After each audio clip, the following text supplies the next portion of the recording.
Well, what's up, y'all? We back in here in the garage today. We're gonna be working on my personal truck. It's an 05 Toyota Tundra. It's just a SR5 truck with the XSP wheels.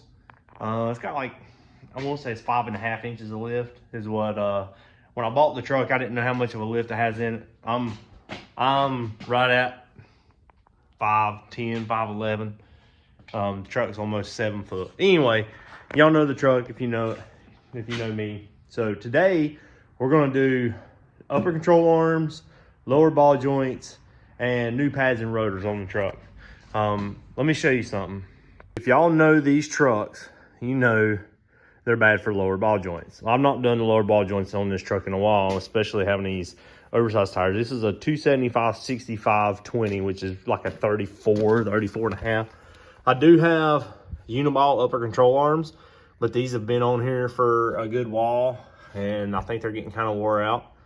You can buy new ones for fairly reasonable. What is that? Those damn zip ties.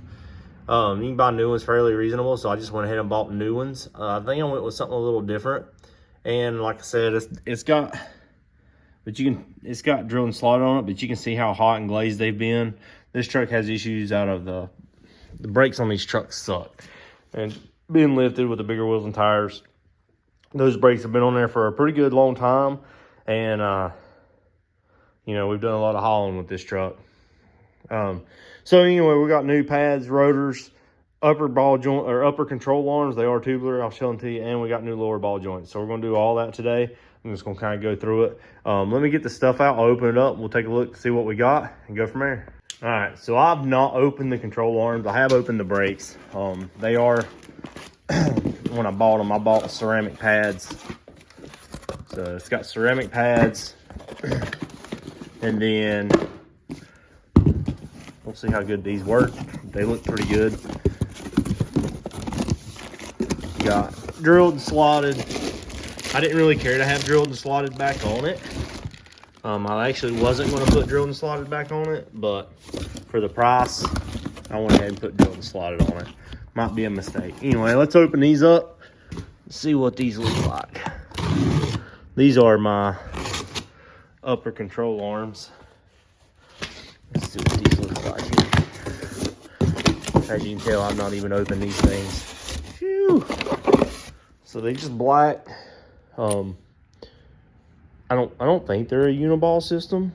I'm not real sure, but these are for 2 to 4 inch lift.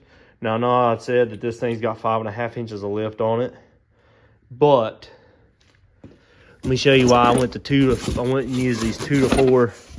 These aren't greasable. I didn't really care about getting the greasable ones, and the reason why is because I'll probably, you know, if these get to a point that they're going bad, I'll just replace them. I think these are like $90 or $100, whatever, 90 or 100 bucks. Now, like I said, this thing does have 5.5 inches of lift on it, but it's got your spacer lift on it for the front, and that's all it's got. And then this one does have a body lift on it. So I don't like body lifts, but this is how the truck was set up when I got it. It didn't have these wheels on it. It actually had factory 4Runner wheels with like 32-inch tires. It looked kind of goofy, but yeah, so it's got this is like a 2.5. It's got an add a leaf in the back. It doesn't have blocks. It's got add a leaf in the back, and then it's got a 3-inch body. So I took it to rides because I wanted to see if you're around Hickory, North Carolina area, you know what rides is.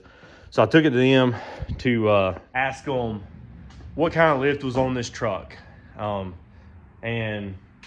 I went to look at tires because I wanted to put some bigger tires on. Because like I said, it had like 32-inch tires on it, and this is 34s. It's had 35s on it. But anyway, and they called me and told me, they told me it had like 5.5 inches altogether, 3-inch body, 2.5 suspension. So it's got like 5.5 inches of lift on it. I do have some steps right here that we're planning on putting on, but when I was there, they actually had these wheels there that somebody had, I guess, traded in or whatever. They had some there. So I actually went ahead and bought these wheels and a set of tires from them. But I've had this truck for like 10 years, or more than that actually, probably about 12 years. Anyway, enough rambling. Let's get this thing jacked up and start getting this stuff off and put back on.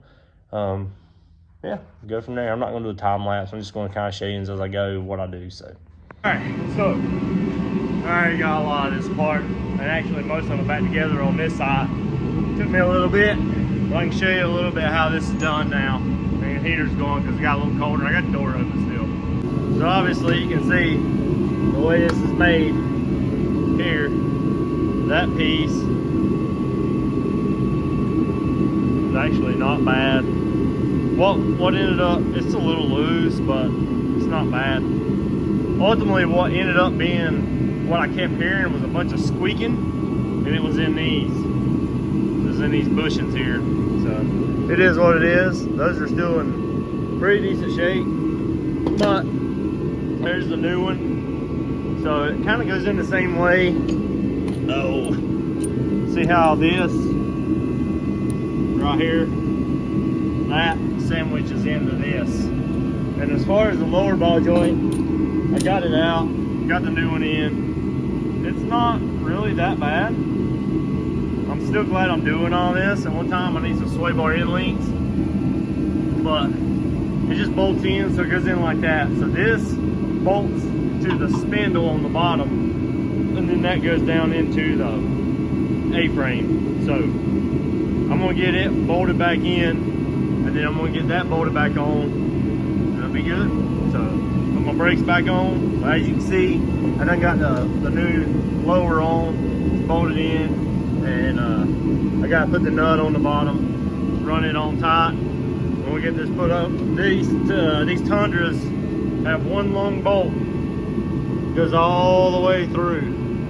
So I'm gonna actually clean this up a little bit, wire wheel it, clean it up, and then I'm gonna put it back in, because I think where it was squeaking is probably right in here, because that goes, yeah, it's probably squeaking right there. So I'm gonna clean this up with a wire brush, and I'm actually gonna put anti-seize on it. Some people put grease on them. I'm gonna put anti-seize. Grease would work, anti-seize, whatever you want to do. Everybody's got different preference. I know I'm probably gonna get roasted in the comments for putting anti-seize on the shaft instead of grease, but that's what I'm gonna do. So anyway, that's that. Let's get this thing back together, and yeah, then do the other side. Hey y'all, look, that's after I clean it up with a wire wheel. So always clean your parts up, make them look nice and shiny, and yeah, let's get this thing lubed up and put back in. Before anybody says anything, after I get these on, I'm going to put them on just how it says, passenger side, driver side. So if you put this on the driver's side, 8 turns, just so you know, that's how it goes. That's what it says, that's what I'm doing. So don't roast me in the comments, because I know there's a big controversy over these as far as which one goes on which side and how they turn and all that, and I see it all the time. But just so you know, that's how it shows on here, so that's how I'm putting them on. All right, y'all, it's back together. You got the upper control arm in, got the lower ball joint, got the new rotors in. Like I said, oh, I about fell. Don't come at me about this, because y'all seen, this is the one that said driver's side. So anyway, a lot better than this. This is the rotor that was on it. Let's see how grooved and shiny it is. And see, this one was put on the other way. Who knows? Maybe that's why it failed. I don't know. They've been on there. They've been on there for a long time. They've probably been on there for about 8 or 10 years. Probably closer to 10. I don't know. Anyway, got some freshies on there. Hopefully this thing will stop a little better. But y'all seen this side?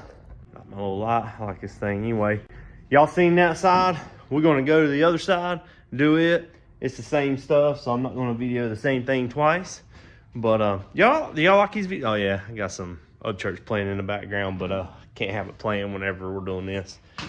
Anyway, do y'all like these kind of videos showing what we're doing to our personal cars and stuff like that? Because if you do, I'll keep making them. Even if you don't, I might anyway, because somebody out there is going to see them. But anyway, I appreciate y'all watching. I'm going to get this other side done, take this thing for a test drive, and see how it does. See y'all next time.